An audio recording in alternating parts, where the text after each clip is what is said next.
Old people technology. Right. I Right. don't know if we live yet. People, if y'all could hear us on the YouTube, please put one in the Okay, comments. I have to get to the point where I can see comments, but I can't. You're not gonna see that. Oh, well, we'll start off. If you can see us and hear us, put one in the comments. A one. Uno. Gotta see the comments. I don't know. Just go to the page. I did, but never mind. Don't worry about this. Talk there. I'm sure they can hear you. You're off mute. It's, You have to do it not in here. You have to do it. Set it up like the website as well. Oh. You see what I'm saying? Well, we coming. Y'all hang tight. Hold on. We trying to get it straight as Indian here. You're fine. Well, can you hear me? Because you saying that, but I'm looking at your thing. Yes, I'm sure. Oh, 1 1 1 1. I see him. Bam, bam, bam, just like yeah, we out here. What's going on, family? It's been a minute, huh? Since we did a live. So I just put a link in the chat. It's like the first thing is highlighted in yellow. If y'all want to jump on the Zoom call, holler at your people, man. So it has been a minute since we did a live. Now, shout out to Blueberry Hill. I think that's his name on the YouTube. And then a few other people said, when y'all gonna do a live again? Blueberry Hill actually said it yesterday. We have to do another Sunday night live. But we had company over last night. So I said, well, man, I ain't got much to do right now. Let's go on and jump on the live and chop it up with people, connect with the people. It's rare that we get to holler. So when we do the live, what I love about the live is that our South African family and our American family, whoever, jump on and we actually get to engage with you guys instead of just doing a video and putting it out there or whatever have you. So what else? Nothing, just a whole bunch of ones. There's a whole bunch of ones. Hello, that's it. All right, well let's shout out some people there. Do that like that. Dr. Bennett, what's happening? That's Dr. James. Oh, I done pressed something. Uh-oh. How you scroll on this thing? It will go as people comment. You're seeing all of them. Oh, this is it? That's it. Oh, all right, cool. How many people we got on the line? I don't know. It should tell you, man, your phone funny. Give it back, dance. I don't like my iPhones. Yeah. I'm gonna go to the YouTube myself and find my other phone. All right, so we put a link in the thing to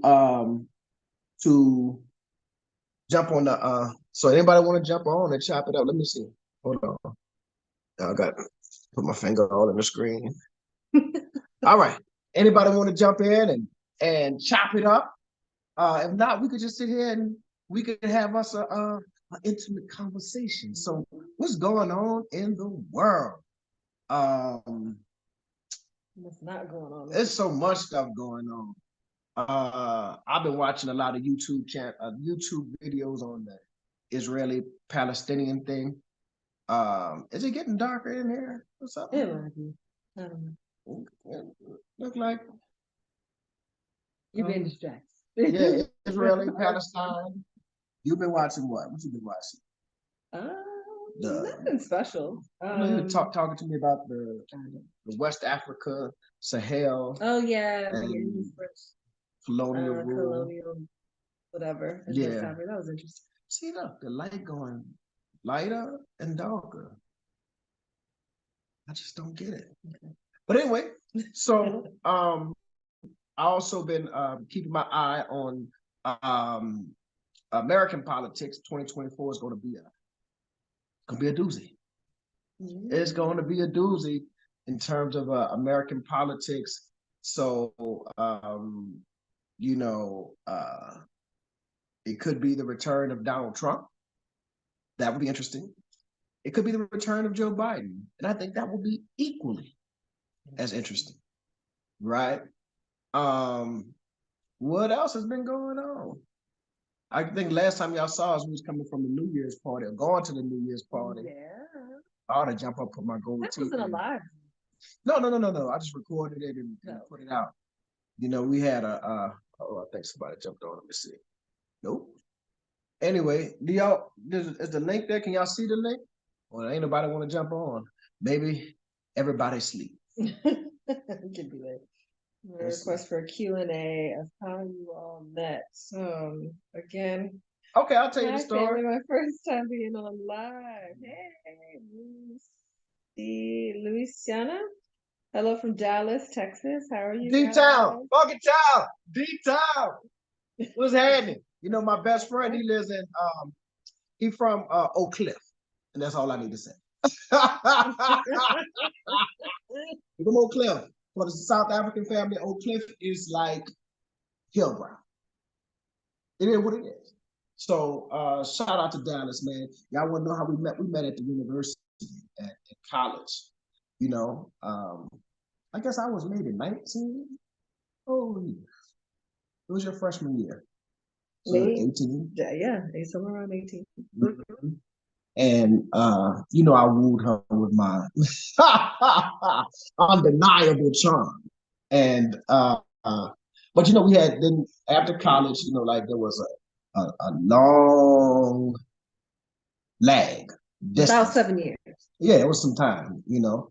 And because you graduated almost, I think, 2 years before I graduated in 2002. Mm-hmm.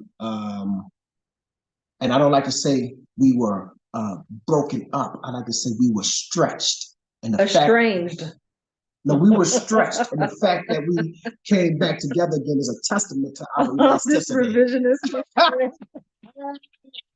Nothing about where you were. Disconnected. And then, so then my line brother, so I'm in the fraternity Phi Beta Sigma, and shout out Go Mob.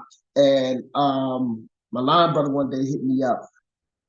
He was like, man, I just saw Adrian on Dylan's campus. I didn't know, I hadn't spoken to her in years. I used to always think about her. I'm like, wonder what she's up to. Whatever, you know. And so he reached out and he said, man, she is, I saw on campus, man, she goes to Tulane. So that meant she was back in New Orleans. And that's crazy because New Orleans is so small, you just figure you're going to bump into, if someone's in the city, you're going to bump into them at some point. You know, they say two mountains will never meet, but two men will. In New Orleans, you might meet 4 or 5 times, right? Because it's a small city. And boom, just oddly enough, he ran into her. I guess y'all were doing like going back to visit. Yeah, there was something going on at the campus that I ended up going there for. Yeah.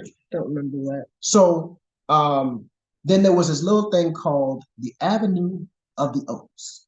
So what is the Avenue of the Oaks? The Avenue of the Oaks, the physical location is at Dillard. And that our university is called Dillard University, our undergraduate institution. And if you ever see the university, the front yard is spacious green, like a big old lawn. Gleaming white and spacious green. Something like that. Whatever the is. And all these oak trees. And they call that the Avenue of the Oaks. So it's a really picturesque campus.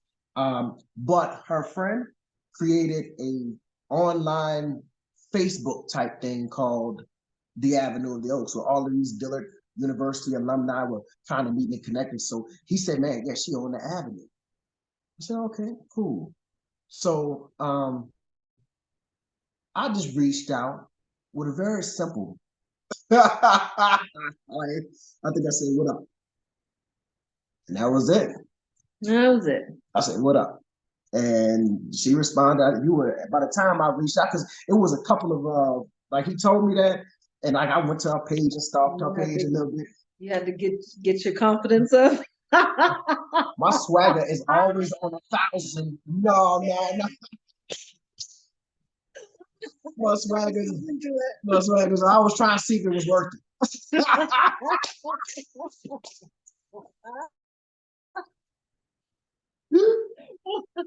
So yeah, I was gone by that time. Yeah, she was gone. She was in Africa. Yes, in Mali. Shout out to the Sahel. So I was like, we exchanged a few messages back and forth. And I said, well, when you get back, holler at me. So look. A few messages, and we talked like the rest of the time I was like online. Oh, well, you know what I'm saying? A few messages. But then when she got back, like she didn't have a New Orleans number. So New Orleans area code is 504. Right? So when somebody calls you, you see that 504, it's a New Orleans number. You had an Alabama number, right? Yeah. And she called, I answered the phone, Alabama. And I was like, hello. And she was like, yeah, this is Adrian Warren. So if y'all ever hear me like in person, I always call her by her first and last name. Full name, you do. I always call her by her first and last name. Let me put my government name. And she was like, this is Adrian Warren. I was like, okay, let me call you everything. I had to get myself together. I had to make sure my swagger was on tag. You did make sure what I was gonna say, you know what I'm saying, was gonna be intelligent and smooth. So I waited, I don't know, about an hour or so. I don't know. I remember. And we linked up that day. Yeah, and then it'll be 15 years in a couple of days. Yeah. Our anniversary. We hung out that day, been hanging out ever since. And that was it. We hung out that day, and then I went to the little bar. Bar room. I used to hang at this bar room. Some fried catfish or what was it? That place was good though. It was Jahari's spot. Whatever spot that was. Shout out Jahari in New Orleans East. Yeah. And you know, like, but look, you know, I was driving a BMW. Yeah, I was that boy now. Don't play with me. I was him. He ain't. I had a house, I had a car, and I had a nice car. Yeah. So it was, I had to make much of it, you know what I'm saying? Like proposition, I was, you know, I had matured. So yeah, we hung out every day since then. And I can tell you how I proposed. It was so crazy because like taking it this far. You don't want to tell us story? People ask the question. They asked how we met. Oh, all right, cool. Well, that's how we met. I ain't gonna tell you how I proposed. All right. Anything else going on? Man, somebody jump on here, man. I put the link in the thing. People say, let me see. Of course, you wowed her with your charm and good cologne. You know I smell good. Every time, thank you so much. These people don't even know me. They just know I be smelling good. They might have seen me in public. Yeah. Listen. What Pimp C said, you don't smell my cologne. Yes, Lord. Yes, Lord. And I got about 5 of them. You know what I'm saying? I stay smelling good. A mess. See, I'm big now. So big people, listen, big people. Let me tell you something that I learned from a girl in high school. She was kind of heavy set. When she said, come on, big girl. When she did, I think it was Tanika. That sound like a big girl. Yeah, but she always kept her hair done. Right, nails done, makeup right. And she always smelled good. See, when you skinny and you got muscles and stuff. She could probably cook too. She probably could. But when you a man and you a man or woman, once you put on a little weight, it's certain things you gotta always do. Your hair always gotta be cut. You know, if you're a man that's into getting manicures, get your manicure together, your clothes gotta be right, and you always have to smell good. You always just that's easy. Smell good. Take you a nice bath, shower, and you know, you can get I'd like the non-fragrant lotions. I don't like the lotions they have, like the Jergens. I don't like Jergens. The Jergens got like a little scent to it. Remind me of poverty. Oh, my daddy used to wear Jergens, and I was like, yeah, you grew up poor. So I don't like I like the non-scented lotion. And I put on my little cologne. You gotta know how to put it on your neck. So that when you somebody, you know what I'm saying, you meet somebody, I ain't talking about like romantically, but you meet somebody, you dap them up and hug. Oh, it could be your partner. You dap them up and hug, they lean in there, they could be right by the nipple. That boy smell good. And you know, it's been times that I told you that. Like, man, I dap somebody, that boy smell good. I gotta see what kind of cologne he got. Here's another thing. All cologne don't go with everybody. It's a body chemistry thing. I remember going out and buying, my daddy bought, what was that, Bond? Oh, I forgot. Well, you found it because didn't the children spray it first? Yeah, so they sprayed on my dad's cologne. And I was like, "Dang, boy, Oh God. I'm all on my time." And then they was like, "That's Papa cologne. That's what we call my daddy." And I was like, Daddy, what you got? And he showed me what he had. I was like, man, this, first of all, the rapper's rapping about this. Why you got it? You know what I'm saying? So I wanted some. And this stuff is expensive. Like, it's expensive, a couple of $100. And she was like, "You don't need that." And I was like, no, it smells so good. But I went and bought it and it just didn't work for me. Like, it smells the same, but it don't smell like when I have on. I got some Sauvage. When wear a Sauvage, that's it. It just works with my body chemistry. I got some Polo Red that they don't really. You got to know how to get this. You hear me? You got to know who to talk to. See, I got a special relationship with Ralph Lauren. You know. But anyway. But you gotta know. And then sometimes I throw back. Sometimes I throw it all the way back to Izzy Miyake. Y'all know who is it? Y'all remember? I don't know if that was the same thing in South Africa, but one time, man, that Izzy Miyake cologne, everybody, their daddy had it on. And but then it fell out of favor and people moved on to other stuff. But I put on that Izzy Miyake every once in a while just to a throwback. What else we got going on? They said, bum, bum. Did you pay the bride price? No, we don't have that in America. We don't have a bride price. I don't have a bride price. My parents would have taken it too. They sure would have. You're like, yeah. Sure would have. Cecil would have been right there. No, did send her out of the country when she was in high school. Yeah. Notice that she's educated, she's good looking, all that type of stuff.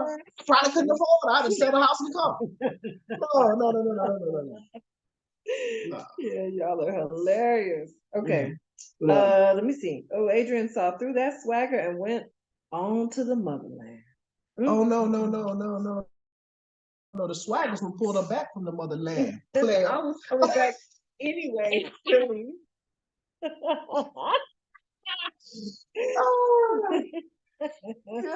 Let's see. Somebody said they were watching from gosh, is it London? Oh, I can't watching see from none London. of these words. I know. I told you to put your glasses. Man, y'all, I am going blind. Like, the older I get, the worse my eyesight gets. And it's like, we bought a big old screen TV and I still can't see it. Like, I have to wear my glasses. It's the craziest thing. They said, watching from London. In the last 4 months, I've watched y'all from Lagos, Houston, and Frankfurt. Man, well, look, man, that's what I'm saying.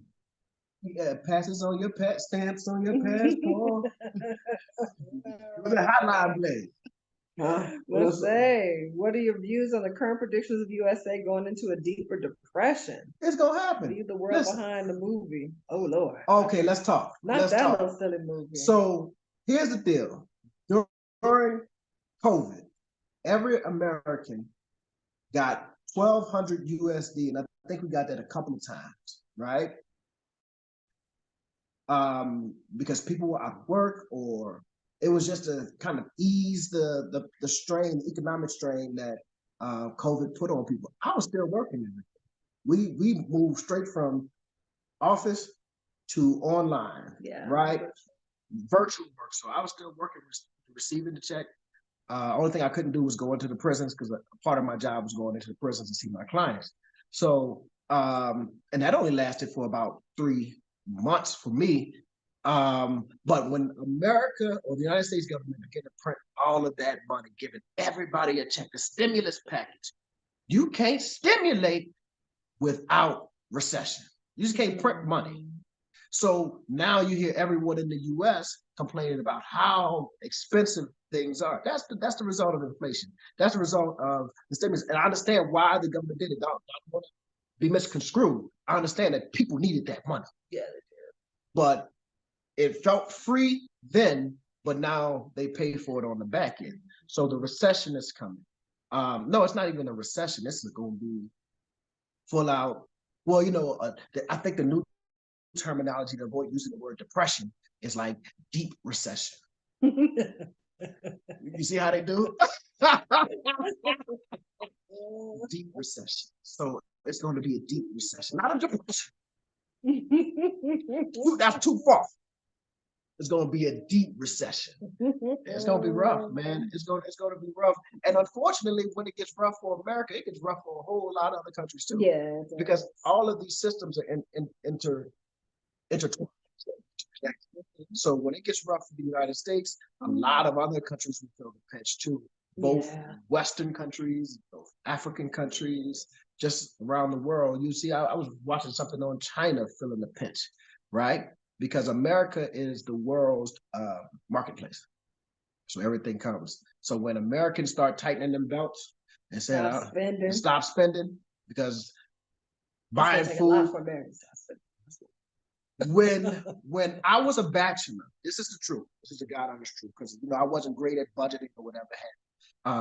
I could take about $25 and make groceries. That's a New Orleans thing. Buy groceries for a good week and a half. I would get, bread, eggs, I'll buy pasta, spaghetti sauce, some sort of rice, and little pieces of chicken, because I'm a bachelor, right? Man, you take $25, a carton of milk is probably about $7 right now. You know what I'm saying? Eggs are expensive. You ain't getting nothing for $25 anymore in terms of groceries. So it's going to be a rough one. And then they asked about the movie, Leave the World Behind. I wasted a lot of time watching the movie. I don't know if it was 2 hours, whatever it was. I understand that they had some messages there, right? I understand that. But artistically, could have been done much better. Could have been done much better. So that's the take on the movie.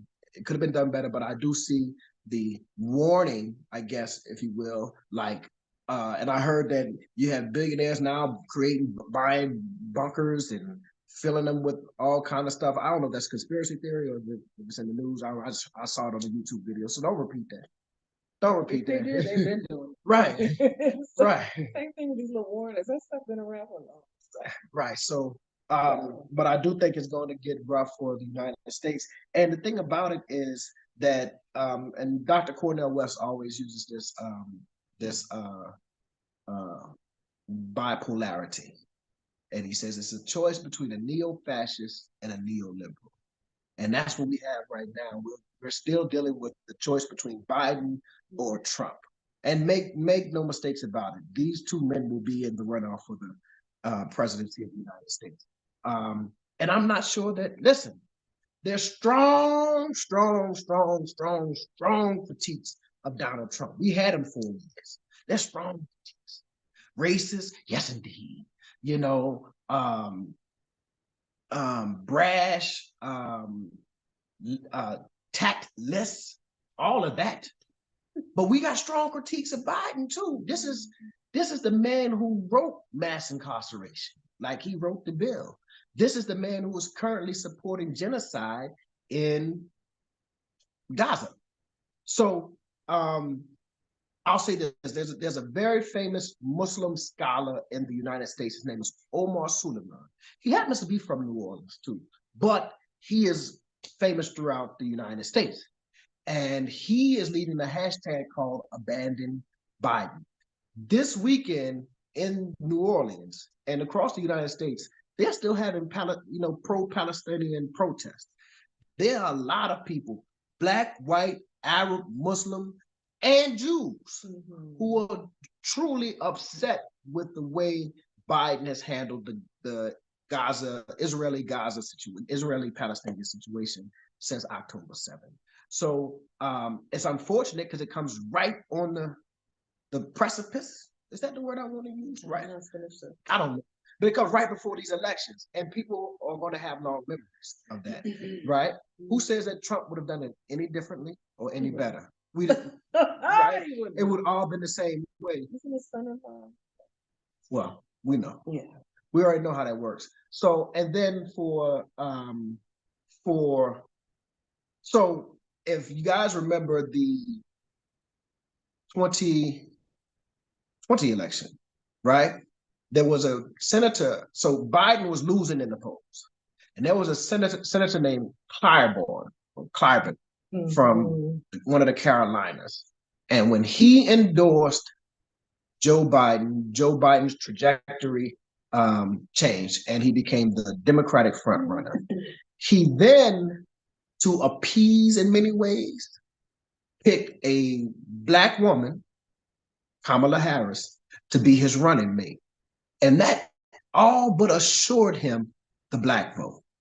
The problem with the Black vote in the United States is that ain't putting a Black woman to become VIP. While we love the symbolic gesture, we actually need policies that work specifically in our behalf. And some people say, well, he wrote policies that help all of these people. No. When you go to the hospital, if you got cancer, they give you a specific treatment. If you got a gunshot wound, chemotherapy does nothing for you. You see what I'm saying? There are specific treatments that the African American community needs, and we have not received that from Joe Biden. And we didn't receive it from Trump either. So what a conundrum are we in? So I'm not trying to say like Trump was doing all these great things for Black Americans, although he did give HBCUs a lot of money. But other than that, so it's like, once again, we always have to vote between the lesser of two evils, or the devil and Satan, or whatever have you. And I think that so much voter, I don't even want to call it apathy. I think just voter, I don't know the word I want to use, but many voters are going to stay at home. They're not going to go and vote for Trump. Black folks are not going to wholeheartedly go and vote for Trump, but they don't feel inspired enough to go out and vote for Donald Trump. I mean, for Joe Biden. He is not the rock. All right. What else? You touched on some of this, but let's see. Katt Williams should have a debate with both candidates. Katt Williams said he read 3,000 books a year. Hey. Now, Katt. Let's not go too far. And I wish I could do a Katt Williams impression because his brother is funny, but yeah, Katt. But he said a lot of stuff. I think the reason why, should I put a link back in the thing? Probably so. Huh? Let me see. I'm gonna do it in a second.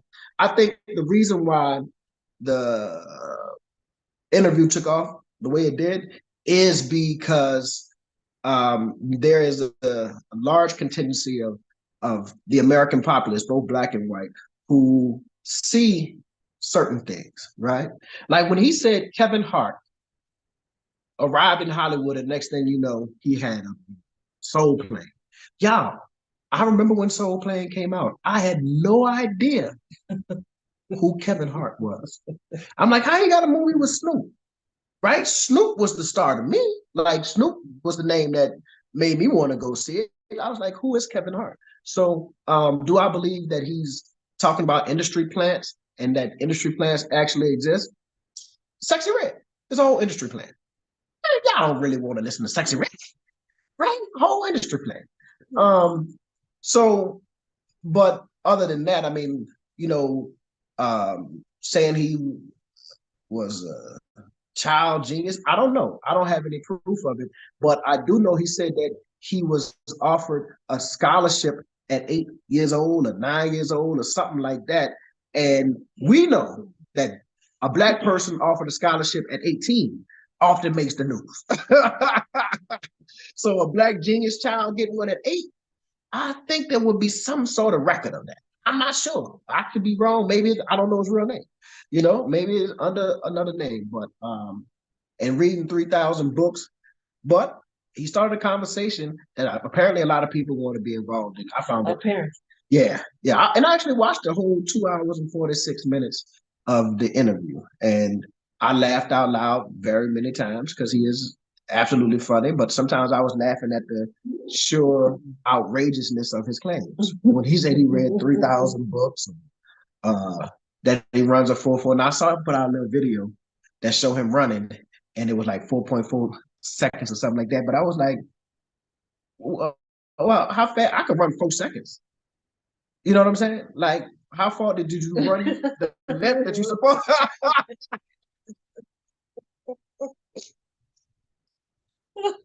I don't see how y'all sat through that whole interview. I was bored. It's in it because he's entertaining. Yeah, the beginning was fun, but after a while I was like, next. Okay. Let's see. Okay, do either of you have thoughts about the Pan-African conference that was canceled at the last minute in Ghana? I didn't know there was one canceled at the last minute. She didn't even call me. They didn't call me. No, I didn't know anything about it. They should have had it in South Africa. Facts. But no, I didn't know anything about it. So I don't have any thoughts on it. I don't know why they canceled it, but I'm sure there's a lot of people working under the umbrella of Pan-Africanism. So that one conference may have been huge. I don't know anything about it, so let me be clear. But it may have been huge, but it doesn't stop any of the work that's currently being done. Okay, it says Black people are the booty call for the Democratic Party, Dr. Assad Malik. Never forget that nugget. I did say that. I did say that. I did say they are the booty call of the Democrats, you know. And the Hispanics, let me be careful because I don't want to get banned on YouTube. And there's another group of people. Kanye often talks about them. They get courted. Matter of fact, so no. Hispanics get courted. Like there's a courtship with the Democratic Party with both the Hispanics and the Republicans. Keep in mind that it's Hispanics who put DeSantis in Florida in office. There's also the Hispanics who almost turned Texas from red to blue, called it a purple state, right? So, but then our Jewish brothers and sisters, they don't get courted, they dictate. You understand the difference, right? One is, come on this side, and the other is, look, this is what you're going to do. AIPAC, right? The American Israel Political Action Committee, whatever it's called, AIPAC. Mm-hmm. AIPAC, Barack speaks at AIPAC. Well, no matter whether you're a Democrat or a Republican, you go and speak to AIPAC. Donald Trump and all of his bigotry and brashness and bravado, we speak in AIPAC, right? So it is what it is. But Black Americans, on the other hand, we don't get courted. They, when it's late at night, after you've been. What do you have to lose? Huh? That was Donald Trump told him. Donald Trump. Oh, my dog here. My dog here. Yeah. That Donald Trump said, what do you have to lose? Hey, was he like that's how serious the situation is for Black Americans. Like, what do you have to lose? You might as well vote for the racists. What's happening, Joseph? Oh, he connected. Yeah. Says he. Josie, he can't hear us yet. Okay, cool. What else we got to connect? Let's see. Quite a few. I believe. Let me see. I believe South Africa is the only nation, if not the only nation, taking Israel to court for indiscriminate killings in Gaza. Turkey just also supported the South African case. Oh, he's having trouble connecting. Oh. All right, what else we got? Hey, family, Happy New Year. Wish you guys a prosperous year. Thank you, Sipo. Thank you, sir. Thank you. I want to see that tomorrow. Not sure what he's talking about. Sandra got voice. When is the election for South Africa this year? It's this year too, huh? 2024. She was saying when this year. Oh, I don't know when the election. Josie, can you hear us? Let's see. Is he on here? Nope, his audio didn't connect. Oh. Josie, log out and try again, or you can make sure you connect to the audio. Or try to connect to the audio. Mm-hmm. All right, what else we got? Okay. I just checked in. What's good, Black family? The wifey is looking stunning as usual. Always. All right. Thank you. Okay, wait, what? 3,000 books a year? That's Clantis. Hey, Clantis. 3,000 bucks. Yeah, books. Talking about Katt Williams. And how crazy that was. He said he read 3,000 books a year. Okay, Josie, on here, you got to unmute yourself, Josie. Got to unmute yourself, brother. You'll get it. Someone said, if you were to vote in South Africa next year, who would you vote for? I'm talking American politics. No, I mess around and say I'm supporting somebody, and y'all be like, I ain't watching Dr. Simon. Ain't down with the ANC, I'm with the EFF. Down with whoever. Nah. I think South Africans know what they need to do in order to improve their government, and I let those who have lived here their entire lives lead the way on that, right? Right. We don't have those rights. Yeah, I don't have those rights to be criticizing and making statements like that. When I first came, I was a big old EFF fan because I like Julius Malema. And I said this before. In the United States, they may know two people from South Africa. One is Nelson Mandela, and the other is probably Julius Malema because he was, especially during the George Floyd 2020 Black Lives Matter protest. There was a clip of him going around that was just powerful, speaking to Black Americans and then speaking to Black people in general. Forgot what he said, but everybody was, like, yeah, I like this dude. Yeah, yeah. But then I got here and started talking to other people, and they have their critiques of Julius Malema. So I was like, let me leave this alone because they know these people more. They know Ramaphosa, they know Zuma, they know the DA. They know way more than I do, and I don't have any long history to sit back and really analyze it, right? So I leave that alone. But Jacob Zuma. Well, didn't he just move from the ANC to a new party? Something like that. I'd pay attention. Yeah. Art House says, "What up, fam? What's up, Art?" Whoa, Art, what's happening? So I said, don't touch that one, Doc. That's right. Yeah, we're not gonna get sucked into that drama. Brian Africa, what's up? What's up, Doc? Man, Jose, I don't know if what's going on. Let me see if I can ask him to unmute. Let's see. Ask to unmute. There you go. Well, he might be preoccupied. Old people. I'm trying not to knock his little skin down. What else we got going on? Benoni, a good area. I want to move there. Benoni. Benoni, you see that? Yeah, but I don't even know what Benoni is. The South Africans in the chat, I'm sure. Oh, well, please let the sister know. Father Tammuz now. Oh, I didn't saw names wrong. Yeah. Brian Africa, anyone that is anti-white supremacy, we are with him. Malema is a gem. All right. Let's see. Yeah, Zuma just moved to another party. All right. Yeah, you asked. Yeah. George go aside. It says host does not allow participants to unmute. Huh? Well, you unmute then. Let me see. Hold on, y'all. I tried to unmute. So silly. I don't know why I would say mute all. No, cancel that. That would mute me.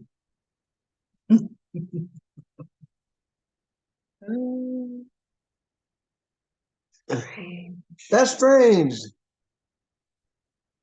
You've not done this before. No, I haven't. Sorry, I don't know why I won't. It says what now again? Assad, it says host does not allow participants to unmute. But if I ask you to unmute, you should be able to unmute. What kind of rule is that? We'll ask it to unmute again. See if that helps. All right, Joe, I'm trying, bro. I don't know what to do now. I don't want to have to take the phone off and move it around. But let me do this also. Let me put in the chat while we're here. Invite. Oh, there you go. I hear you now. Yeah, Joe, you hear me? Hey, finally. There you go. Happy New Year.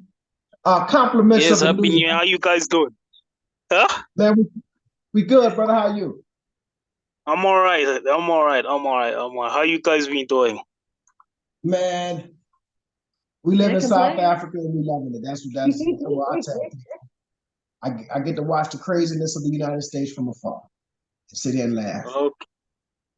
Okay. Look, I don't have a lot to say. I just wanted to greet you guys. I haven't spoken to the two of you in a long time. Yeah, man. I still don't know what you look like. Yeah? Just a voice out there. Josie be on What? everybody changing the narrative. Nobody know what Josie looks like. Josie be seeing us in the streets and everything. No, nobody know what Josie looks like. That's right. He must work for an ASC. No, sorry. I'm gonna tell you something. You've seen me and we've met. You just didn't know it was me. You lying. I think. I'm Let telling me you. see. How long Who ago? was that guy waterfall? No, it wasn't in an the parking waterfall. lot? That was you? No, that wasn't me. Oh, where we met at? In Soweto. We were walking in Mall of Africa. So, but we need a lot of people in Soweto. Yeah, we met in Soweto. We met twice. We met in Soweto and somewhere in Midrand.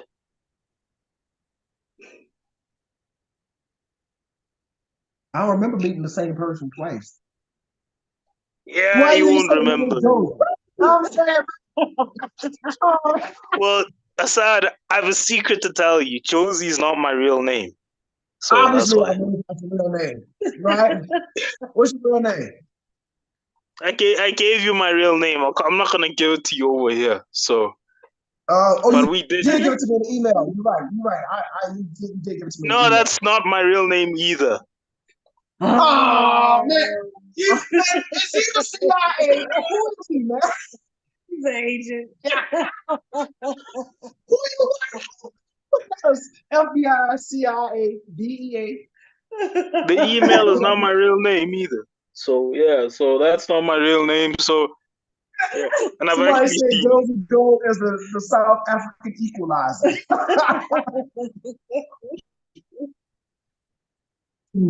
Well, man. So what else we go about? I'm looking for your commentary on the current state of South African politics. What's going on, man? Who are you leaning towards this year? nobody.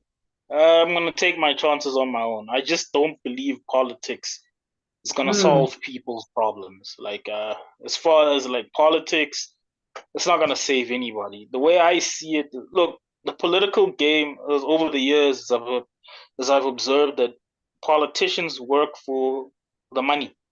So whoever pays them, they'll switch. There's certain political leaders, one of them which you've mentioned, if you watch them carefully, there are times where they change their tune.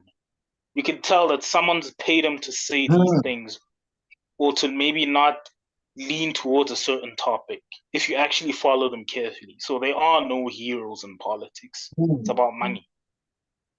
So that's how I see Khrushchev.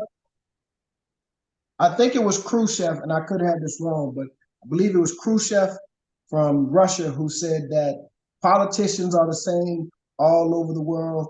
They promise to build you a bridge even when there is no water, right?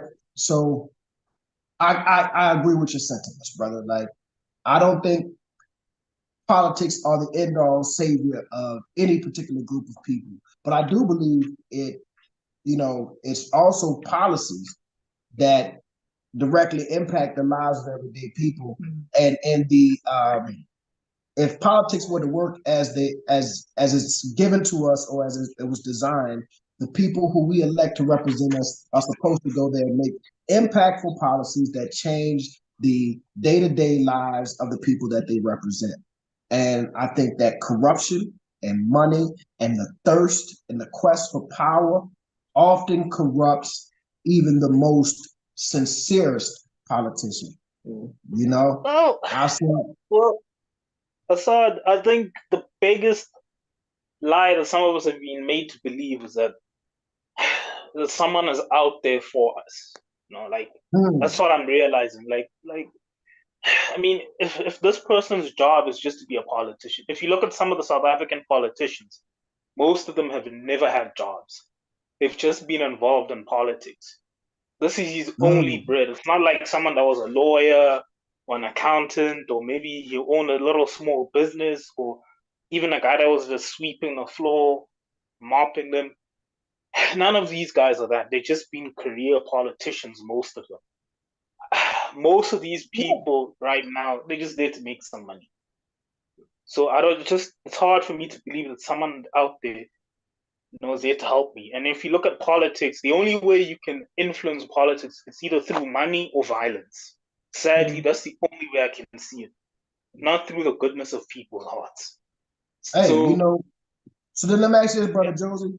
I would say that what's that saying, you are the change that you've been waiting on. So yeah, how does everyday person affect like massive amounts of change? It's one thing to change you and your family's condition or the individual's condition. How do everyday people, in the words of the great philosophical musician Sly Stone, how do everyday people make the type of changes that have lasting impact, not just for themselves, but for the community around them and maybe even generations to come? How do we do that? look, personally, I'm not sure how everybody else can do it. I can only talk about what I can do. It's just trying to be the best person that I can be, being polite, not littering, trying not to bribe people, even though sometimes it's easy to bribe someone because sometimes I just need to get someone off my back. That's just the reality of it. Like especially some of these cops, look, just leave me alone. Here's a few rand. So that's the best I can do right now. But I think for me, the future right now for me is to try to be independent from the current system that we're in right now. That global system that ties us all. And I think for me, even though people hate Orania, I think Black people also need to build their own Oranias that are kind of like separate from the rest of the world, but that suit us, where we can do everything for ourselves, where we're not reliant on the global community and politicians. And I think that's what people don't get about Orania. That's something that Black people should really be learning from those white people. How to be self-reliant completely. And of course, get some guns. Go ahead. I'm sorry, I'm going to cut you off, brother. No, and of course, get some guns. Learn how to protect yourself. Because a lot of South Africans, even though we have the right to own firearms, most people in this country, for whatever reason, are just not interested in owning firearms, especially Black people. Everyone else is, but a lot of Black people don't. The only good people that I see that own firearms are like taxi bosses, certain people who are in certain industries. So I think it's something that needs to be encouraged. I'm not saying you have to go around shooting people, but at least learn how to use a firearm. So, yeah. George, I agree with you. And Adrian and I disagree, but I'm a strong proponent of gun ownership, because especially for Black Americans, we are already a damn near defenseless people, and to give up our weapons only makes us that much more defenseless. However, when I look at the United States as a whole and I take the racial component out of it, there's a whole lot of guns. And the reason why there's a whole lot of mass shootings and killings is because of our easy access to firearms. Now, for Americans, I say, listen, it's too far gone. Everybody needs to be strapped. It's too late now. It's too late to actually sit back and think about gun policy. Everybody got guns, so it is what it is. But here in South Africa, I feel like you guys haven't gone that far. And I know what you're saying. We have to be able to protect ourselves. And I believe that self-defense is a human right? But I would hate to see South Africa go the way of the U.S. in terms of gun violence. Our major cities, like the number one cause of death is gun violence. And that's, we think of it as normal because we live in the United States and most of us live in this little bubble. We don't see what goes on in the rest of the world. But in the rest of the world, that is completely absurd that the number one cause for death is gun violence, right? And I would hate to see South Africa turn into a mini America with everyone walking around strapped. But I do support gun rights. I think. Okay, look. I think sometimes some people, especially the anti-gun law people, don't understand. Let's say here in South Africa, most of the gun deaths, just the gun deaths, are done through illegal firearms. Yeah. So when something is done through illegal firearms, it's not the same. I'm not all I'm saying is this: just learn how to use it, and of course, the measures that are there to make sure that certain people can't hold firearms should be upheld. So it should be strict laws. I don't believe that anybody should just walk into a store and buy a gun. No, I think like the procedures that are, yeah. No, there's another guest who wants to jump over. Wait, let's go. I don't know how to pronounce his name. Hi, can you hear me? Yes, sir. Okay, hi guys. Yeah. Sure. There you go. Hey. There you go. Okay, so the way to pronounce my name is Njabulo. Jabulo. Nice. Yeah, that's close enough. Yeah, Njabulo. Okay, so I hope everyone's well. Yes, sir. I've been listening to the conversation. Just for some context, I'm turning 20 in like a few days. I'm still a student, so I'm not very well versed in the political space. And this year, my first time ever voting. So obviously, I'm doing my own research here and there just to make an informed decision, you know? And then in terms of my views on gun ownership, I agree with Dr. Assad in saying that it's not a very good idea for South Africa, simply because right now, as Josie said, a lot of the gun ownership is illegal firearms. But what's even scarier is that those guns, a lot of them, the illegal firearms, are sourced from the police.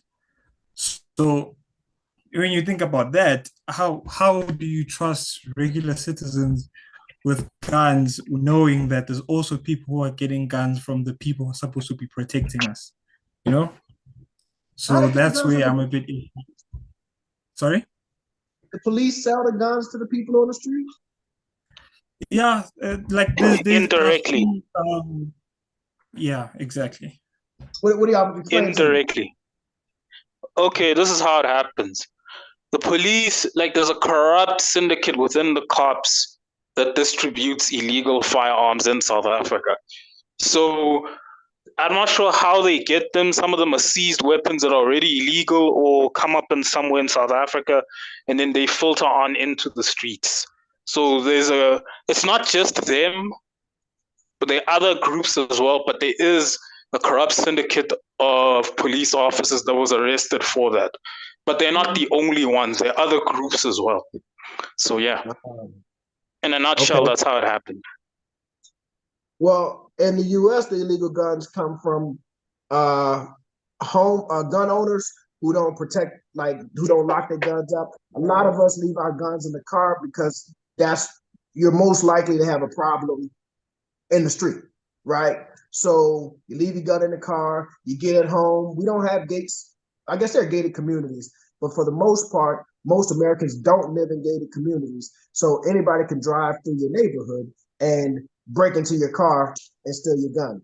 And a lot of times they'll have car break-ins and nothing is stolen because they were only looking for a gun. So Asad, I was watching like National Geographic, right? And in National Geographic, like I forgot, like there was this series that talks about crime in America. And within that documentary, like most of the guns that they were speaking about, like the government was like the main source. That's what they were saying. Like there are some guns in America that find their way onto the streets that actually come from the government. So the American government itself is a huge gun wholesaler. So like South Africa and many other countries, it's not just that. Like that's what I've been hearing. Like there's that documentary said that. Like I'm not sure if it's true, but on that documentary, that's what they said. I can tell you what my daddy told me about. So there are train tracks often passing through black neighborhoods, right? And he told me a story of where a train car basically was left near a black community that was filled with all kind of weaponry for days, and people just went in there and were taking guns and stuff, right? Yeah. And if you think about that, I don't know my daddy to be no liar, but if you think about that, what type of business or government, whoever owned those guns, would allow their product to just sit for days?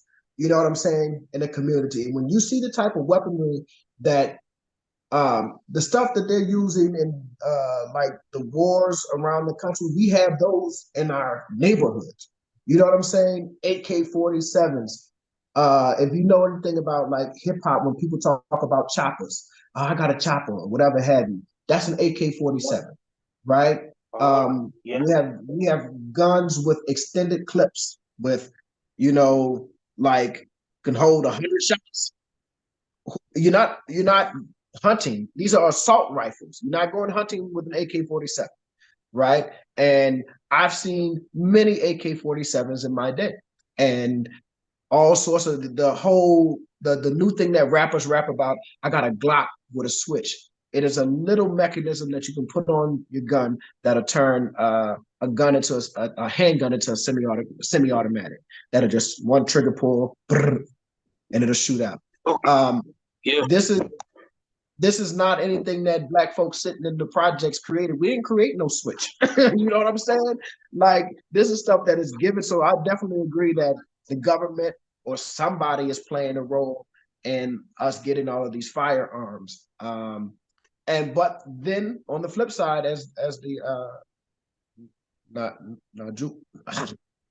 I could remember his brother's name. Jabulo, yes. We can walk into the store and buy a gun, like you can buy a baseball or a soccer ball here, right?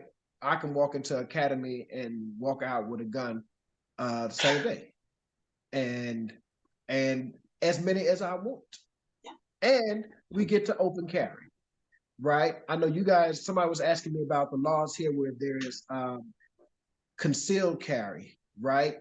And concealed carry, to me, well, in the States, you have to get a license to conceal carry to be able to put a gun on your side and then maybe put a coat over it so that no one knows you have it. But in Texas and Louisiana and Georgia and all of these southern states, most of the southern states, you can have a gun on your hip, open carry. And the police say that's safer because they know that you have a gun. Uh-oh, Denzel is in the building. They know that you have. So can I just qualify something? Go ahead. Quickly. Look.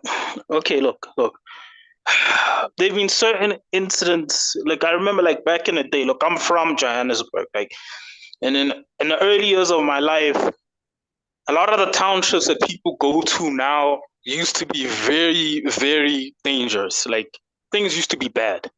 Sure, there's crime today, but like, what people don't talk about is that there was a time when you couldn't just go to like Alexandra Township. There's certain neighborhoods in Soweto you couldn't just go to. Like certain places, and some of those places I lived in. And when that was happening, there's certain incidents that made me think to myself, hey, look, if certain individuals had guns, and some people did defend themselves using guns, and like guns can protect you in the hands of the right individual. A gun can protect you. Like, I'm not saying everybody should have a gun, but if mentally you can carry a gun, if you go through the whole process and it's found that you can carry a gun, you should. Should we deal with the corruption that's around guns? Yes, but a gun can save your life. That's all I'm saying. No, you're absolutely right. Dr. James Bennett on here just said, gotta have two gats in New Orleans. Hey, but I just don't want to see Joburg or Cape Town or South Africa in general turn into a mini New Orleans. Hell no. You understand what I'm saying? Because I'll be out of here like I don't know. You see Natasha's? What she said? She said in 2000, my oldest brother was murdered. 2016, my youngest brother was carjacked and murdered. 2020, my 13-year-old nephew was murdered going to the basketball court. Don't be like America. Oh, sister, first of all, Assalamualaikum, sister. And I'm so sorry to hear about it. And what's even more unfortunate is that her story is sad and it is just heart-wrenching, and it's part of thousands of stories that Black Americans tell. You know, there was a lady in New Orleans who lost 3 sons in a matter of 2 months to gun violence. You know, one was killed, and then one was killed at one time, and then 2 months later she lost 2 other sons in the same shooting. So, yeah, I just don't want. I don't. That's not good. So I'm with you, Josie. I love guns. And what I'm saying is, South Africa has an opportunity if they're going to do it right. You know, only certain type of citizens. I don't know. Maybe do what you call it, like mental health screenings, and you know all kinds of. Because in the U.S. they try these type of things or they propose these type of laws. You know, 7-day waiting period before you can get your gun. They was like, oh hell no, I want mine today, right now. I agree. You know? So you put in the right type of screenings. You know who needs the weapon, and you know, and maybe a limit on the number of weapons people can get because there's no limits in the United States, or at least because each state has its own laws. So when I talk about the laws, I'm speaking of like Louisiana, Texas, Georgia, Alabama, Mississippi, some of the poorest states, but they are also some of the most strapped up states with a whole lot of guns. So yeah, I just think again, South Africans have the intellectual leadership to figure out how gun ownership should look in South Africa. I would only give a warning from an American citizen that we have seen with what just basically unrestricted access to firearms can do to a nation, and what it does to cities, and what it does to poor people in particular, right? In poor communities, the gun violence is out of control because people tend to kill the people that they're around. They tend to victimize the people that are around them. So when it goes from just breaking into your house to now breaking in your house with a gun, and I still don't want to go to jail either way, so might as well shoot you. Or I might as well put this gun to your face, and then it's a whole different thing if someone runs up to you and snatches your phone and runs off, right? You're not really traumatized, you're upset. But see, when somebody puts a gun in your face and says, give me this and give me that, and your life flashes before your eyes and your thought of dying or what could happen if you don't comply with the demands of the person holding the gun, that's a whole different type of robbery. But we have a lot of people on here now, so Why are you not because if the criminals got them, I need them. All right, we got Patience on it. I don't know what happened to Denzel. Patience, can you hear us? Is it doing that thing where you have to invite people? Let me see. No, Patience is not connected to Oh, Patience, you got to connect to audio. audio. Yeah, you got to connect to audio. Shout out to Denzel, even though you couldn't make it through. Yeah. So let's go with some of these things. No guns, please. I'm with you, Brian. No guns. I'll put the link for anybody that want to jump in the thing. Anyone can be bought, including gun dealers. Yeah. 500, he can buy what he wants without a background check. It's always corruption. Yeah. As the great freeway would say. Stop work and the heat start working. I would hate for South Africa to move in that direction. Well, he's talking about the rapper Freeway. I know he's talking. Yeah, I know he's saying. That's it. All right. Anybody? What a depressing topic. Yeah, can we talk about? Okay, here we go. Denzel. Can we talk about something a little lighthearted? That's Josie with all that on serious stuff. Josie just be sitting at home serious. Like Katt Williams say, he be angry at bacon in the morning. He's serious. All right, I think Giselle on here, man. Giselle. Can everyone hear me? What's up, family? Man, what's happening? I'm back. Man. Happy New Year. Man. How y'all doing? Man, we look like they got you at the old job site, huh? Thank you so much. I only have 2 minutes, but I just want to say good job. You guys are amazing, and no to guns, but yeah, I think South Africa has, There you go. Tell me, man, how was your New Year, man? And when you coming back to the man, you got money on your thing, huh? So you got the British Crown. oh yeah. Well, I'll be there next month. I'll be there next month for 2 weeks. Yep. You gonna be in Josie? Yes, I will. Definitely. Yeah. Oh man, we gotta link up, man. We gotta link Definitely. But I gotta run. I just wanted to say it's good seeing you all and hope God blesses you and take care, guys. God bless you too, brother. You too. Thank you. Take care. All right, Happy New Year. All right. Bye. forgot that they're straight at work in the States. Oh yeah, it's work time at the States, huh? Yeah. And I'm on here. I know. I'm checking work now. Yeah. That's great. Oh, that's free. So, Yeah. where is the other brother? He's still on here. Oh, Patience. Patience, are you connected? No, still no. Patience, if you could hear us, you have to connect to. Let me see if I could. Nope, I can't ask you to connect to audio because she's not connected to audio. So, Jabulo, are you in Johannesburg?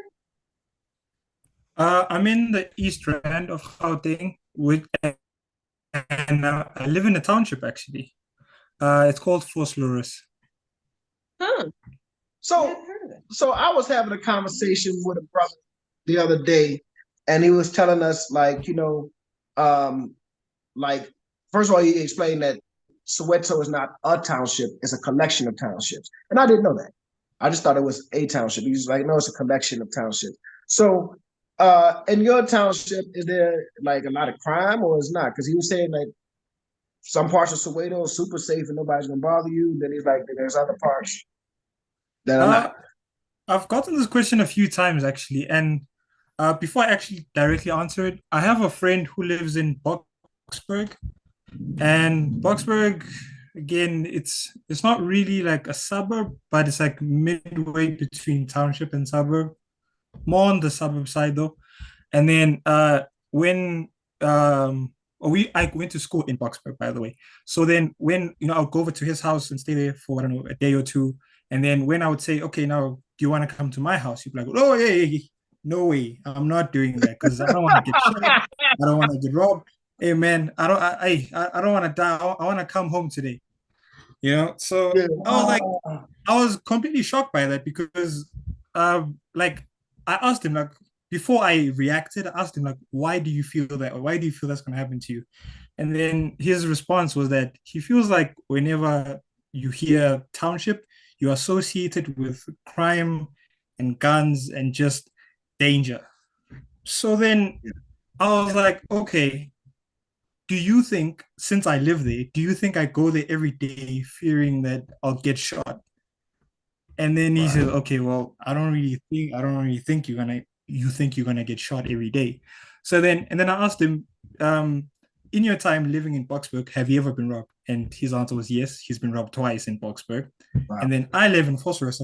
I've been living here in Vosloorus, a township, for, well, I'm 20, I'm about to turn 20, but I lived here for, I'd say, 18 years, and I'd never gotten robbed. So how many guns do you have? Yeah, I've never been robbed. I've never been robbed, and I'm not really afraid to like walk anywhere. So like I'd walk in like places where I'd be told, okay, don't walk there, by the way, because you'll probably get robbed.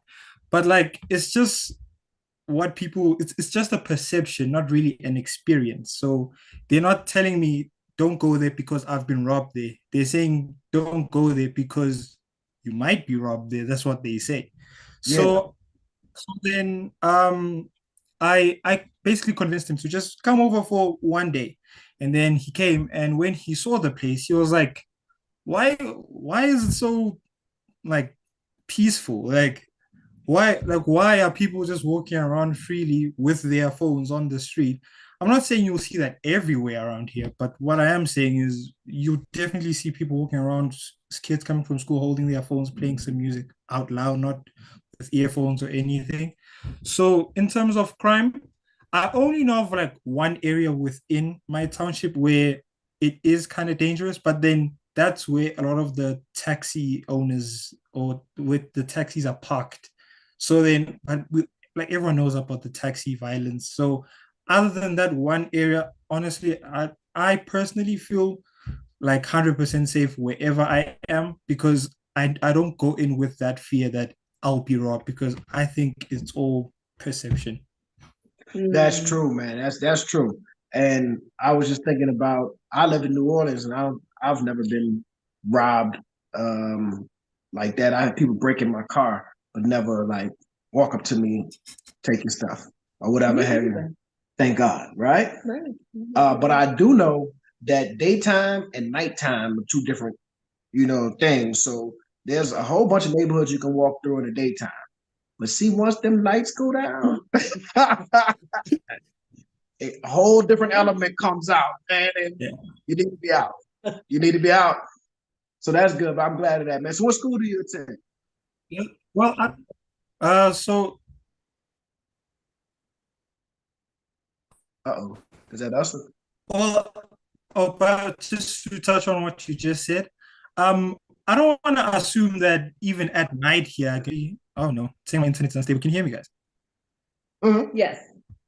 Okay, it just said my internet is unstable. Okay, so that's the township internet. So, so I don't want to assume that just because during the day I feel completely safe and I've never been robbed, I don't want to assume that just when I walk at night it'll be the same feeling. I don't want to assume that because even when it gets late at night, like I'll still walk home. I won't be like it's about to get dark. Let me run home. Even when it is dark, I'll just okay, it's dark now. Let me just go home. I don't want to stay here while it's dark for too long. But still, I don't think anyone should be walking around in complete fear of being robbed or shot or something because I don't think that's the way to live wherever you are. And then on the question of the school I went to, it's called Boxburg High School. Very, very lovely school, very organized, very different from when I went to the township school for primary. Completely different experience. So yeah, the primary school was all black people, and then high school, that's when I was a multiracial school. That's interesting. Yeah. So how do you like the multiracial school versus Well, your black experience?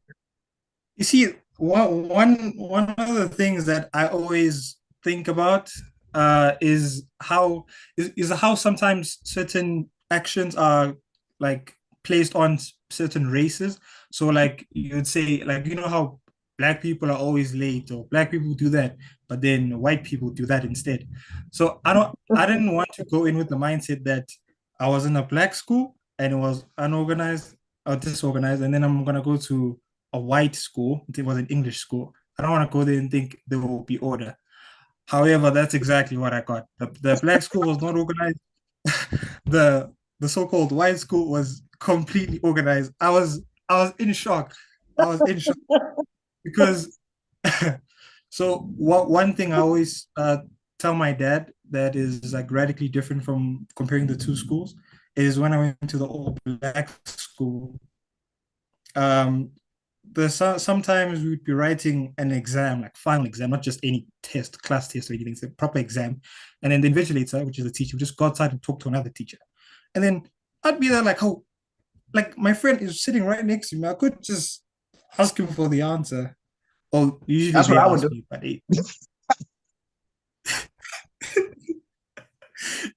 so and then to compare that to I'm about to say this. I'm sorry to cut you off, but a great philosophical student once told me, "If you don't cheat, you repeat." well, I Nah, say Don't if you don't listen to me. study, you fail. That's what I Yeah, say. that's right. That's right.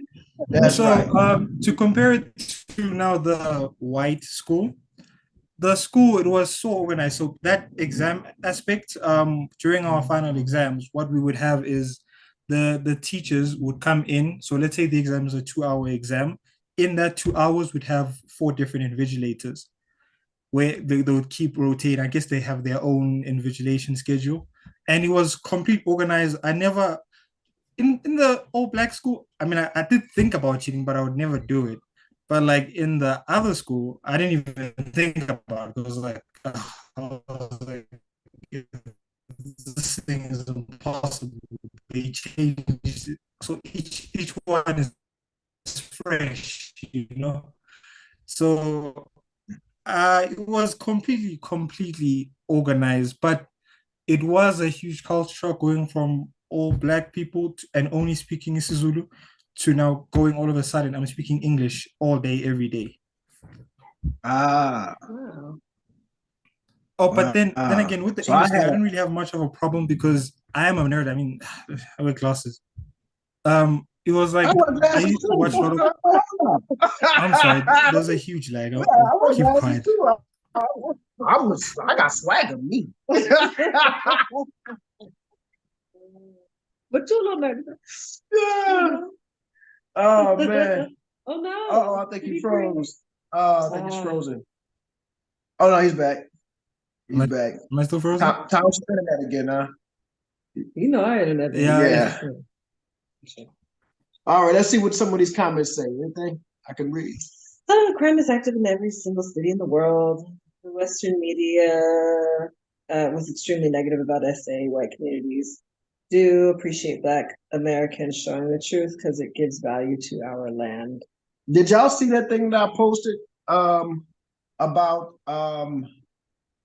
the water bill? So there's a sister on my Facebook page who lives in New Orleans, and she got a water bill.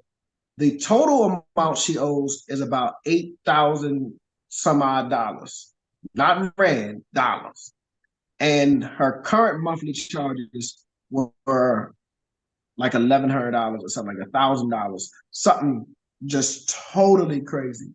And a lot of people were like, I captioned that saying, when my South African family tells me they want to move to the States. Now I understand the motivation. Ever. Good on it. Hey, you're a smart brother. You're a nerd. You right? You're a smart brother. Hey, because what a lot of folks don't understand is that U.S. propaganda is stronger than its military. You understand? The U.S. propaganda is stronger than its military. Now, with that being said, yes, you can go over there and make some money, but your cost of living will triple. So you hear people saying, "Oh, this person makes, 500,000 rand a year, 600,000 rand a year," and that may seem like a lot of money in South Africa when you put that rand on it. But this person is living in New York, or they're living in just anywhere, any major city. They are struggling. Mm-hmm. They are struggling financially, right? So, yeah, U.S. propaganda is strong, and as this sister was saying, the Western media. No, this is before 1652. Oh, He was saying he says we're giving white people's land value. Thank you. so wait, crime is active in every single city. Well, let me see what he said. I gotta read it. I gotta read what he said. I thought he was saying something. The Western media is extremely negative about SA. Okay, white communities do appreciate Black Americans showing the truth because it gives value to our land. I don't see that as negative.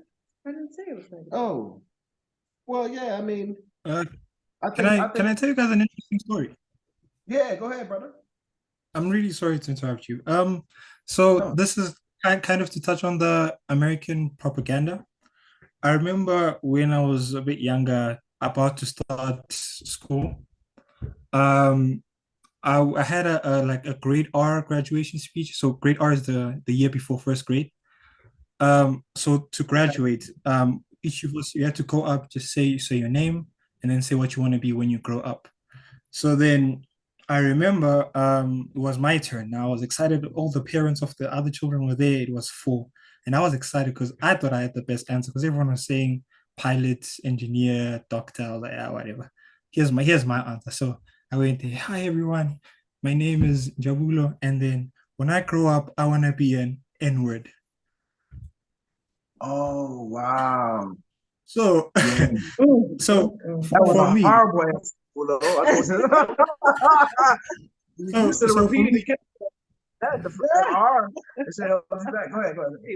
So for me, that word, it didn't carry all the negative connotations that like it obviously does carry, because when I was younger, I used to watch a lot of music videos, and when I saw like the Snoop Dogs and all these other rappers, they had these big chains, all these cars, and all these nice things, and I thought that's what it meant to be an N-word, and I knew that. Wow. You know, like I was like, yeah, that's really what. And yeah, everyone, all the parents were like completely shocked. They're like, "Hi." It's just Hey, then welcome on this speech like and review. right afterwards, right afterwards, my mom told me that as I was up there speaking, uh I said what I wanted to be. All the like just before I spoke, she was telling everyone around her like, oh yeah, that's him, that's my son. And then as soon as as soon as I said my answer, as soon as I said my answer, yeah, she cringed. She hid. She was like, hey. She didn't want to own me anymore. She didn't want to accept me anymore. Oh, poor mama. Oh, man, that had to be a horrible experience for mama. But man, that word has been what a word has been. Kid, I didn't laugh. When I go, I don't know what I was. he doesn't know. But that word, I understand how you got that perception as a kid. We would call the grade before first kindergarten. So as a 6-year-old, 5, 6-year-old, I understand how if you see that and someone says I'm an N-word, all you associate the N-word with is the wealth and opulence, which most of it is fake, right? A lot of them chains are fake. A lot of the cars in the videos are not theirs. It's just all image, right? But if you don't know that, you like, yeah. But it's the same thing for American propaganda, right? We went to see. There's a movie about Michael Jordan that came out not too long ago called Air, and it really wasn't about Michael Jordan. It was about the tennis shoe, right? Mm-hmm. The Air Jordan basketball shoe, and we were here in Josie to see it, and we went to, I guess it was Houghton. Was it Houghton? I don't know. It was, and the theater was basically filled with white people, right? And when you watch the movie, you see the American propaganda. You know, it's like only in America can you go from being this to blah blah blah, and it's like this montage of this really this pro-American propaganda. Yeah, it was strong at that. And you could just sit back and be like, oh wow, this is how people believe. They see it in the movies. They watch it on TV and they never they. I was like, oh, they just don't understand that this is really Hollywood. And if you see it in every movie, right? Yeah. It's one thing if you see it in one movie. If you see it in every movie, it's like, oh, this is the way it must be, until you get there. And you're like, oh no, this Especially if you came up in the 80s. Yeah. Or if you came up watching the Cosby Show and you thought that all black people had a doctor and a lawyer as parents, right? And you were like, oh well, black people are doing great in America. Josie Go says it's genius. Yeah, it's genius. It's diabolical. Is what it is, right? But yeah, if you Yes, came it up is. watching that, or if you saw the Fresh Prince of Bel Air, somebody told me one time that they thought that black people in America had butlers like on the Fresh Prince of Bel Air, and I'm like, first of all, this dude is a judge. Judges don't make no money to get no butler. You know what I'm saying? You know that. I mean, yeah. I know all kind of judges. I used to work in the courts. If you went through my phone right now, I got every judge in Orleans Parish in my phone. They can't afford not no living butler. They may have a cleanup lady. service that comes in once a week. So somebody come in once a week and clean up. We had that. We had no butler, but then they come over here and watch this. I was watching Coming to America, and I think everybody should go and rewatch that film, especially Black Americans, because there was a scene in that film where James from Good Times, Daddy, I've got his Mr. McDowell and Coming to America, but he will forever be James for me, right? Where he tells a king, he's like, maybe one day with 20 or 30 years of hard work, you can have a house like this. Akeem came from a whole palace, right? You see what I'm saying? He came from a palace with, I know it's a movie, but with bathers and people brushing his teeth and all this wealth and opulence. And that's the way I was like, if South Africans only knew. Now I understand that the majority of South Africans don't have house help. The majority of South Africans may not live in these estates or whatever have you, but it's far more obtainable for you to get from the township to an estate in South Africa than it is for Black folk to end up being in the McDowell's position in the United States, right? And yeah, so I just thought it's something that people need to pay attention to. Like, while the propaganda is impacting you, it also impacts us, not just about America. I mean, not just about Africa, but how the way we feel about the rest of the world. If you ask the average American, they'll tell you, oh, this is the greatest country on earth, while they're living in abject poverty, right? While if they're not in like poverty, they are in debt. You know, they are in debt. It was a study that came out. This probably about 3 or 4 years ago. Pause for the cause. We should really say big thank you to Telua. Oh, I do this before I found that. oh, okay. All right. Shout out to Just to thank you to you and to your family for sharing your experience, interactions, and journey to and in South Africa. You're an inspiration to us in the diaspora and impetus to moving to the continent to a prosperous and healthy 2024. Cheers. Cheers to Ching, you. ching. Cheers to you. You're all right with Thank me. you. Yeah, thank you very much. I appreciate it. Can I ask you guys a quick question? Huh? Can I ask you a quick question about the US? Yeah, go ahead. I was wondering, like in South Africa, we learned quite a lot about other like European countries, like World War One, World War Two, and well, we learned when we learn economics specifically, they refer a lot to the UK and the US. I was just wondering, in the US, how much do you guys learn about other continents and obviously specifically Africa Nothing. in school? Nothing. Oh no, pause. You know, think to your elementary school education.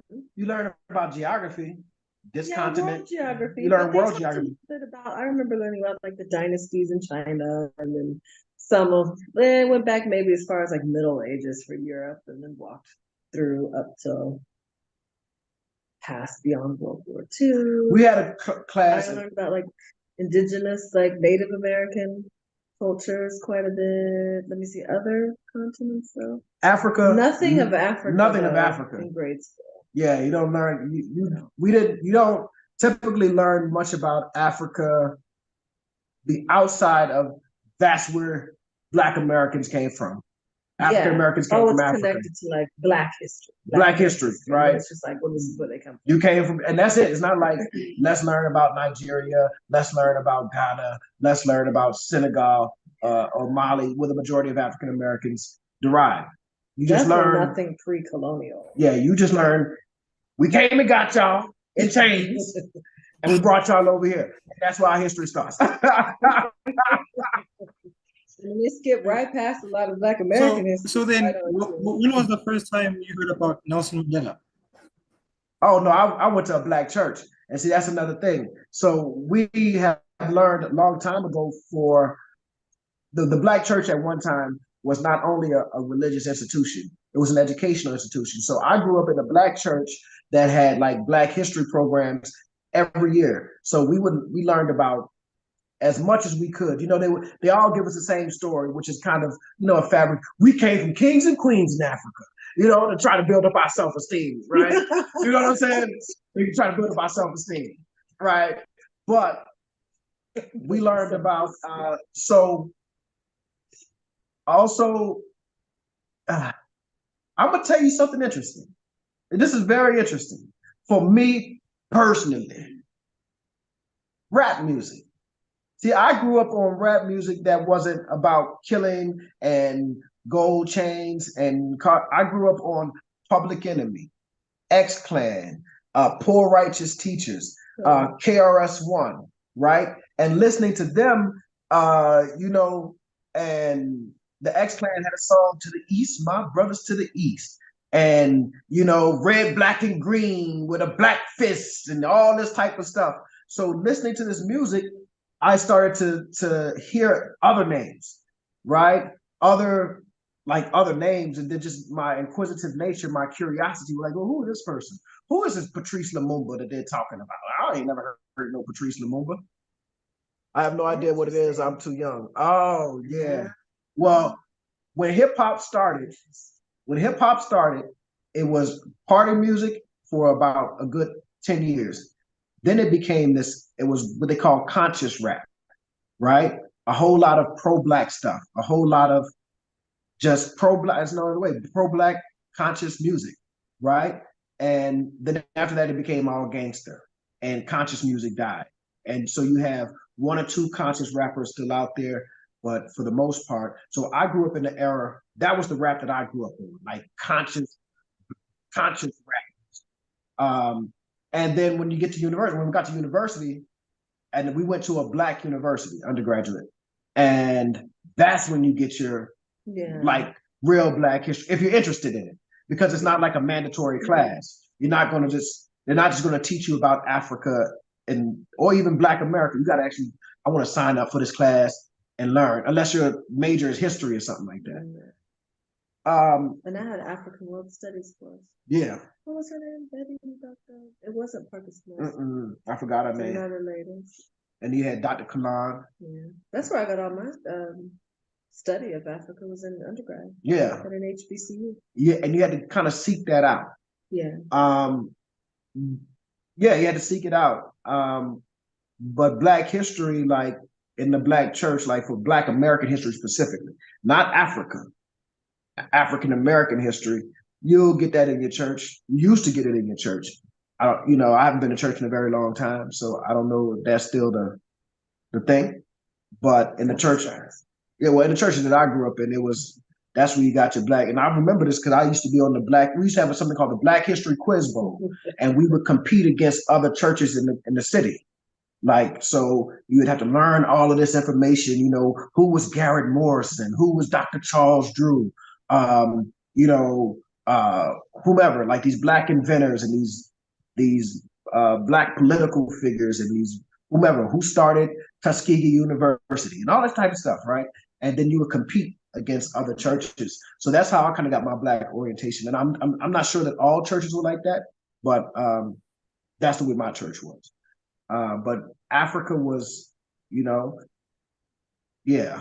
And then I guess learning about Europe, I learned through the prism of that was our mother country. You know what I'm saying? Great Britain was our mother country, right? And we had to break off. Yeah, and that's why. Yeah.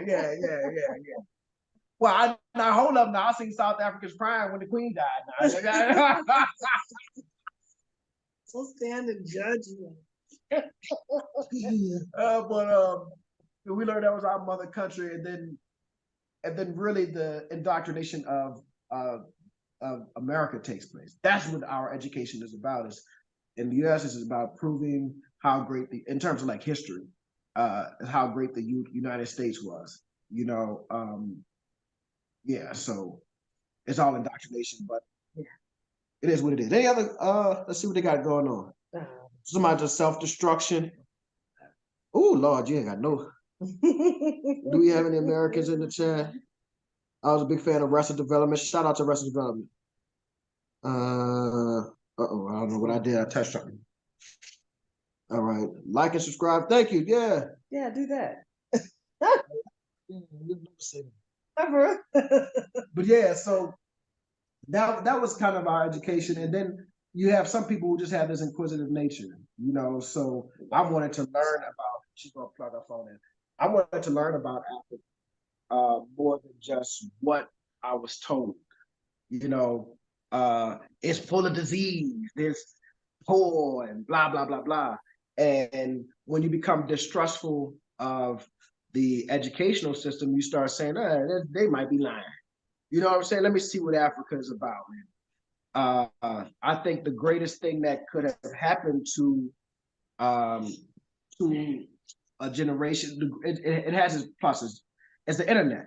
So now with the internet, because you may not remember, but because you're younger, I remember when the internet came about, right? You know what I'm saying? I remember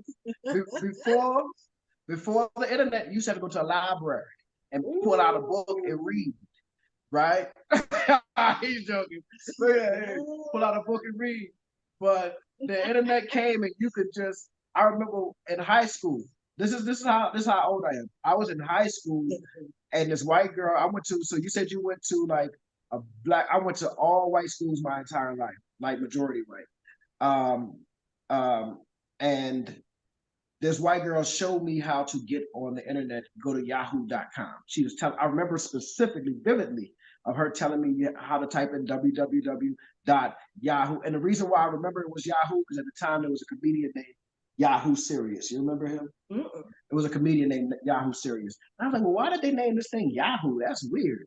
But anyway, so when the internet came around, all of my inquisitive nature was able to be satisfied by just like typing in this and whatever who was Patrice Lumumba, and then I would read whatever came up, and who was we knew Nelson Mandela. Nelson Mandela was kind of always known. He's a global figure, right?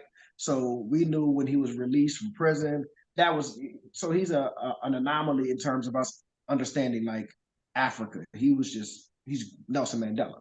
But there's other stuff I wanted to learn, and so I think I started like most Black people. I started with ancient Egypt because that's what they did teach us.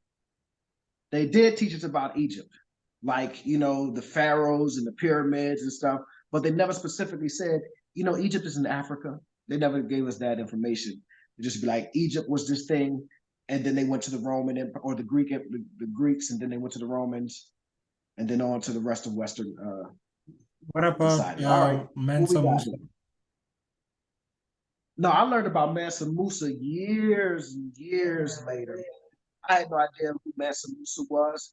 I learned about him in Mali when I Yeah, was an yeah. adult in graduate school. So We didn't learn about Mansa Musa.